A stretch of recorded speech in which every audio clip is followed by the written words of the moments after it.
The Spurs injury bug is still visiting this team. Let's talk about it.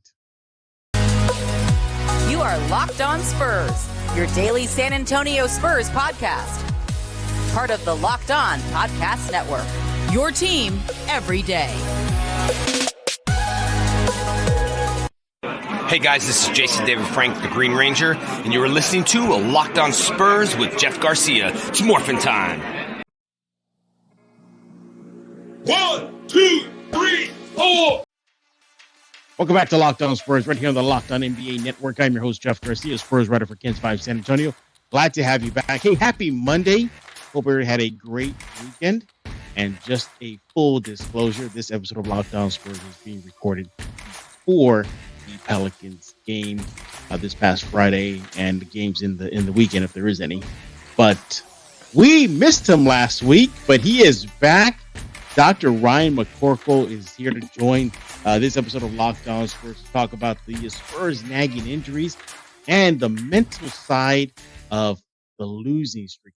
So hopefully by now the Spurs losing streak is snapped, but if it isn't, well, a player already admitted that it's affecting them. And by the way, thank you for making Locked On Spurs your first listen each and every day. We are free and available wherever you get podcasts. Let's go ahead and bring him on. He is Dr. Ryan McCorkle with the St. David's Medical Center and the Austin Emergency Center. He's also with the Medical Concierge Medicine Practice. Follow him on Twitter at AustinERDoc. We missed you last week, Dr. Ryan. Oh, I miss being with you too, Jeff. It's always a good time. Good to talk with you. I had a couple of people send me messages saying, so is the doctor coming in this week? I go, well, no, next week. Life gets in the way sometimes. It happens. But, but there's a lot to cover with you, and you'll be talking about your backstage medical and concierge medicine practice in just a few minutes. Let's dive into the nagging injuries. And again, making it very clear, everybody, this is recorded before the Spurs' recent game versus the Pelicans. So we're going to use that injury list as our foundation here. So you go up and down the injury list, Dr. Ryan, nothing major. No, so fractured leg like Collins had. As a matter of fact, he's back. But you see a lot of nagging injuries. You have Josh Richardson, who's been out for a while with a right ankle sprain. You have McDermott, doubtful a game against the Pelicans, right ankle sprain. You see right MCL sprain with Blake Wesley. He's probably the only one that has a major injury right now. Yeah, Sohan with the right quad contusion, Pirtle with the right knee bone bruise, and then you got Langford with lower back tightness. A lot of these nagging injuries so early in the season, doctor, and a lot of fans were scratching their heads saying, why already this amount of injuries to a very young squad? Yeah, I mean, this is actually fairly common. It's not unique to the Spurs or, for young players, especially this season. If there's, any kind of discomfort that makes them questionable for a game, what's the incentive, at this point in the season and with the season that the Spurs are putting together to push themselves, to fight through the pain and injury. There's really no upside to that at this point. You're not trying to grind out victories for a playoff positioning or anything like that. So it's better at this point if your ankle's not quite right, take a couple of extra games and get it right, because there's no hurry to get them back. It also gives the opportunity to look at other young players to get a shot on the floor. So they might as well wait till that thing is completely healed and they're back to 100% instead of pushing to come back at 85, 90%. I was going to ask you, doctor, when I'm looking up and down the injury list, and the one that I have the most interest in, I was going to ask you about, is with Jakob Poeltl, a right knee bone bruise.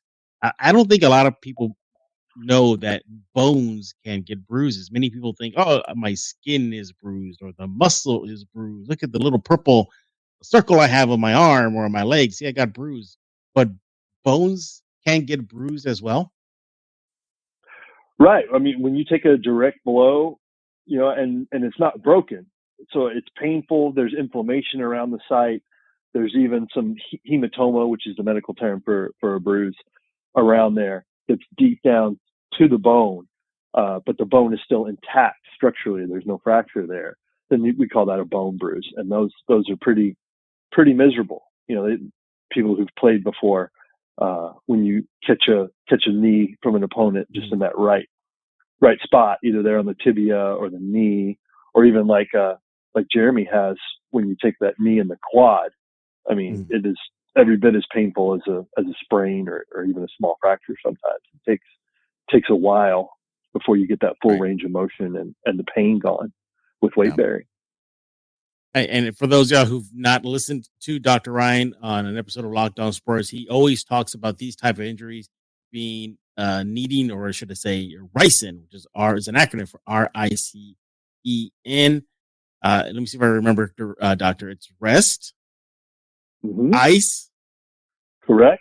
I'm gonna do them in no particular order. Elevation. I know one of them is compression. Good. Oh, hold on. You're 4 for 4. 4 for 4. I need one more. Only one more to go. You got the RICE. You just need the N. Okay. Oh, the N. And you got me, doctor. What is the N for? The non-steroidal anti-inflammatories. Okay. So the ibuprofen, Tylenol, Toradol, those kind of things. So that's what the majority of these. That was very well done, though. Thank you. I would have got a 90% probably, or maybe a A, not an A plus, but an A in Dr. Ryan's course. But I look at all these injuries right now. Of course, the most serious one, quote unquote, is still Wesley. He's still out, but we've gone over that quite a bit. But like a lot of the RICEN therapy approach to these nagging injuries, and I think this is just a reflection of sometimes just being a teenager or young 20s. Injuries come, and I think a lot of Spurs fans are griping about that right now, saying, what's going on here?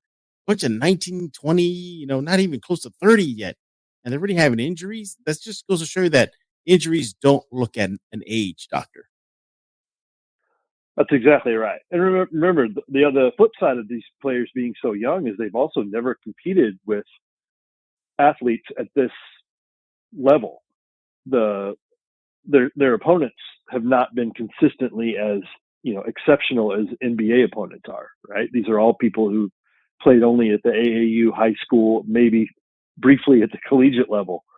None of those compare to the strain that it takes on, or the toll it takes on your body to compete against other NBA level athletes on a night to night basis. So it's not surprising that you see some injuries. And as we segue into the topic of mental health, mental health also bears a lot on your ability to recover. The injuries becoming nagging or long term, just because it is difficult to get motivated to get back out on the court when you're taking loss after loss after loss. It does take its toll on your mental health, and your mental and physical health are linked for sure. There's just innumerable amounts of medical research showing that your mental and physical health are definitely linked together. Yeah, we're definitely going to talk about the mental side of things in just a few minutes. But, I'm going up and down the injury list, and I see Romeo Langford, lower back tightness. Is that exactly what it sounds like, or is there more to it than that? When you hear, if Langford were to walk into your practice and say, Dr. Ryan, I got lower back tightness, what would that mean? What does that tell to you? This episode is brought to you by Turo. Turo is the world's largest car-sharing marketplace. With Turo, you can book any car you want wherever you want it from a community of local hosts. Browse a huge selection of vehicles for just about any occasion or on a budget across the U.S., U.K., Canada, and Australia. Book a spacious SUV or a minivan for a family road trip. Get a classic or luxury car for a special event, birthday, or holiday. Find affordable economy cars if you're on a budget and you just need to get from point A to point B. Test drive that new electric vehicle you've had your eye on to see how it fits into your everyday life. Many tour hosts can even deliver the car right to you. Every trip is backed by liability insurance. Terms, conditions, and exclusions apply. Forget boring rental cars. Find your drive at Turo.com.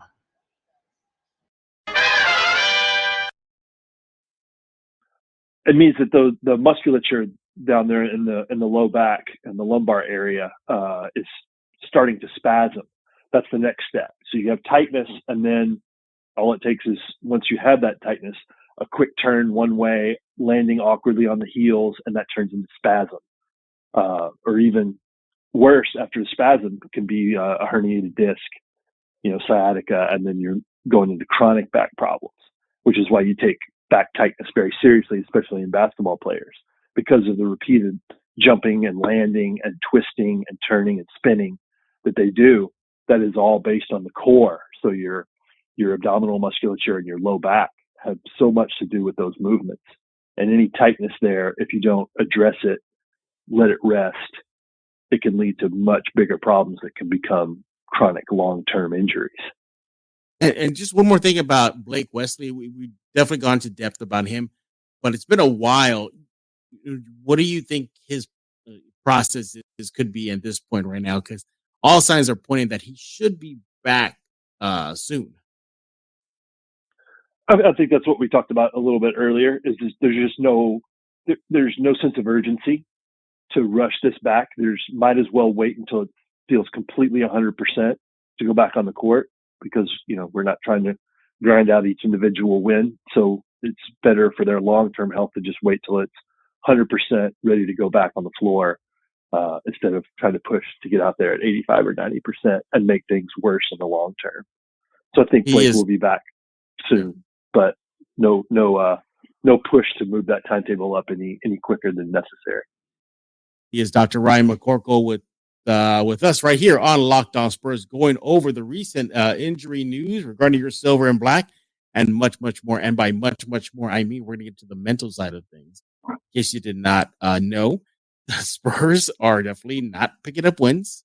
As of this recording, they're on a 9-game losing streak, and it's starting to impact the players little by little. You see them kind of down after games, especially after a loss. Trey Jones is kind of very quiet, matter of fact. And he had Devin Vassell, doctor, who was visibly, you can see he was annoyed, especially after the loss for Thunder. The Spurs squandered a 20-point lead and picked up the L. He was grabbing his arm a lot, doctor. He was shaking his neck back and forth like as if he's stressed out. He was doing his best to put on a fun face, try to be respectful with the reporters. But when he was asked about the losses mounting up, he openly admitted, saying, yeah, it's starting to get to him. So we're going to dive into the mental side of things with Dr. Ryan McCorkle. Once again, he is an ER doc at St. David's Medical Center. And make sure to follow him on Twitter at Austin ER Doc. So, yeah, doctor, let's get into that. The players, at least Vassell, is admitting the losses are getting to them. Yeah, we've seen a lot more attention paid to mental health. A lot of the stigma come away from talking about it openly, seeking help, and those are all wonderful, wonderful things. And this is definitely a facet of that, because repetitive losing can definitely have an effect on your mental health, which then can affect you physically. Like we talked about, these players, a lot of them being so young, they're not accustomed to losing at any level. They've started at the AAU level, the high school level, even the college level. All these people that made it to the NBA were successful at every one of those levels. Probably haven't experienced losing on this scale at any previous point in their basketball careers, so that they don't have any frame of reference for going through this. But that's what the coaching staff and Pop are there for. Mm-hmm. And if we've learned anything from the unfortunate recent events, it's that we know the Spurs do have a robust, mental health team that that helps address those kind of issues, and so they do have avenues to go seek help for that. And also just for the maintenance of getting through these long losing streaks, because that's negative feedback. It can affect your self-confidence. Basketball is a rhythm game. When you have repetitive losing, it can throw you off that rhythm, and that affects you mentally as well. It really can affect their motivation to get back from injuries. It can also, when you're having a low point in your mental health, you're also physically, you're just not going to feel as well. Those aches and pains that are going to mount up just from going through an NBA season are going to weigh more on your body. You're going to feel them more. You're going to feel less like getting out there and competing. I was going to ask you, Doctor, let's just pretend in a different universe that you were there with Vassell and you see him visibly shaken. Again, he wasn't crying or yelling or throwing things off the table, but he definitely was clenched up a bit. Like he kept on rubbing his arm a lot, and stretching out his neck. As a doctor, could you have noticed that right away? And especially once he admitted, yeah, these losses get into me. Are you talking to him right away? Like, what would be a best approach for an athlete that is saying, like, yeah, this sucks?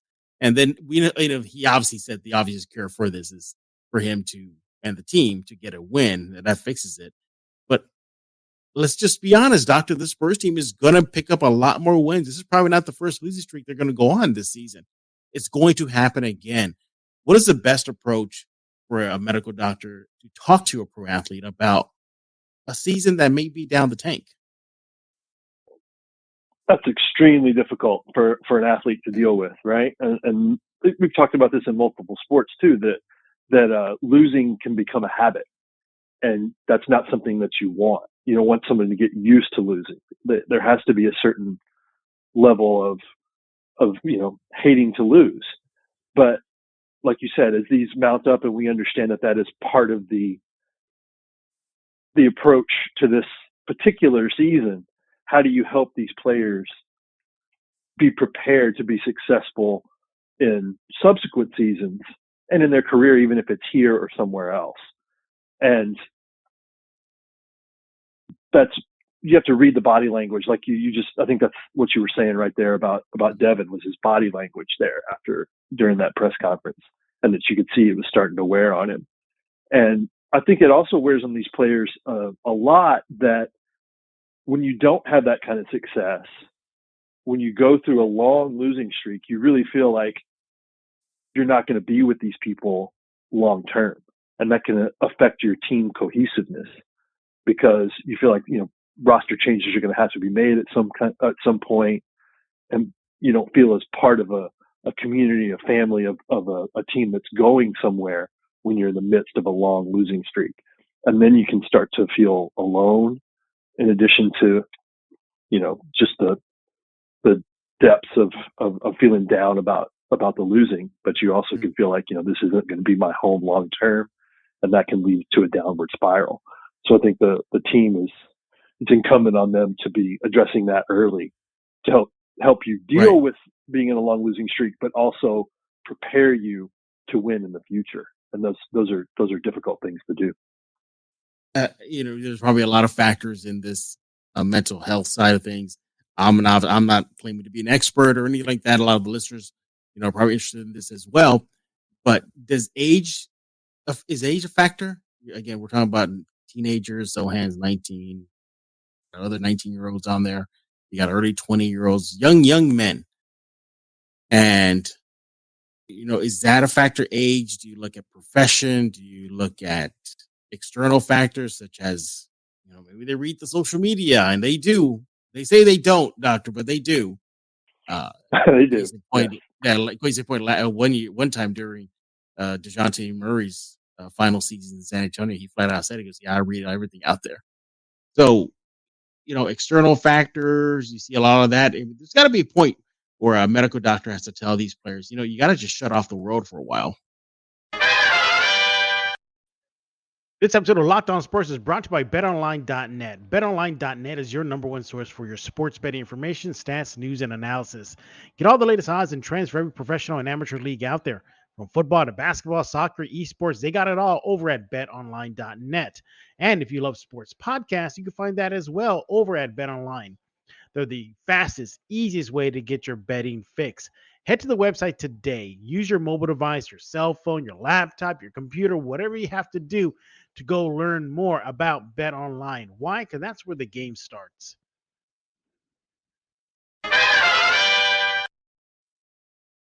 Yeah, you have to come up with a cohesive approach to maintaining mental health for all your players, and then just be on the lookout for those players who have an increased struggle, because mental health doesn't have anything to do with your profession or the amount of money that you have. I mean, because people look at these people and say, you know, you're in incredible physical shape, you're young, you're healthy, you're wealthy by most measures. What do you have to be depressed about? And that has been the disconnect with mental health, you know, in this country for many, many years, that we're just now getting over and coming to a better understanding that none of those things have anything to do with your mental health. People who are the most successful people in their fields, you know, Anthony Bourdain, you know, those kind of people who seem to be living these incredible lives. If you have mental health struggles, it is totally independent of the amount of money you have, the amount of success you have. So it's the same for professional athletes, and it is irrespective of their age. Now, I mean, it can be, as we get older, we go through a lot more things. They haven't been through as many things as people that are a little bit older. But as far as struggling with your mental health, especially with the amount of change that they've been through in their lives and with the people around them in the last 2 or 3 years, going from high school to now being a professional NBA player in a matter of a couple of years, that level of change can really affect your mental health too. So I don't think we're seeing anybody who's struggling on, you know, the level that some other players like, you know, Kevin Love, Kyrie have, just as specific examples. But it's something that I think the Spurs staff is definitely on guard for, and that's really what they're trying to help them through in this tough season. If there's anybody in the Austin area near your offices, they can come by and make an appointment if they have to talk about the mental side of things with you, or maybe you can refer them to somebody else, doctor. Yeah, so I'm an emergency medicine physician. So, I mean, we deal with a ton of mental health, but mostly in my experience is people in crisis. So people that are on emergency detentions from the police, people who are, you know, acutely decompensating or feeling suicidal or homicidal. Those are the people that end up in my ER that I have to do something emergent about. On an ongoing daily basis, a lot of doing emergency medicine is dealing with people's mental health and understanding the complex relationship between their physical and mental health. So yeah, it is definitely something we deal with in emergency medicine all the time. Once again, he is Dr. Ryan McCorkle right here on Locked On Spurs, and we're catching up with him because we missed him last week. We did. We'll give you a pass this time, doctor. Just this one time. You know, that's the luck of the draw in emergency medicine shifts too. Sometimes you get stuck working a solid week, and sometimes you're off for a solid week. So I was very disappointed to miss you. I'm glad to be back. That's all right. That's why we made a full show with you, and I think we did a good service here for those Spurs fans listening in, especially on the mental health side of things. That is, prevalent here. I saw some documentaries about that over the weekend. It's a serious issue. So if you're in the Austin area, reach out to Dr. Ryan McCorkle. You can do that also online at social media as well, specifically Twitter and Instagram. Doctor, tell us how people and the fans can reach you to talk to you about Spurs injuries or other things. Absolutely. So I'm Austin ER Doc on Twitter and Austin EM Doc on Instagram. You can find me either place. Happy to interact and answer questions, and always a nice break from the ER to talk Spurs. Yeah. Hopefully by the time they listen to this episode of Locked On Spurs, the Spurs snap their losing streak and start a new one. But if not, hey, they'll live to fight another day, and we'll definitely have Dr. Ryan back next week on Locked On Spurs. Hopefully a clean slate, no nagging Spurs and injuries, and maybe I can get the Ryson acronym right for the first time. We'll try again. I'll study up. I got a week to study, Doctor. So we'll talk. I believe in you, Jeff. I believe in you. Thanks. But for Dr. Ryan McCorkle, I am Jeff Garcia. We're going to put a lock on this episode of Locked On Spurs.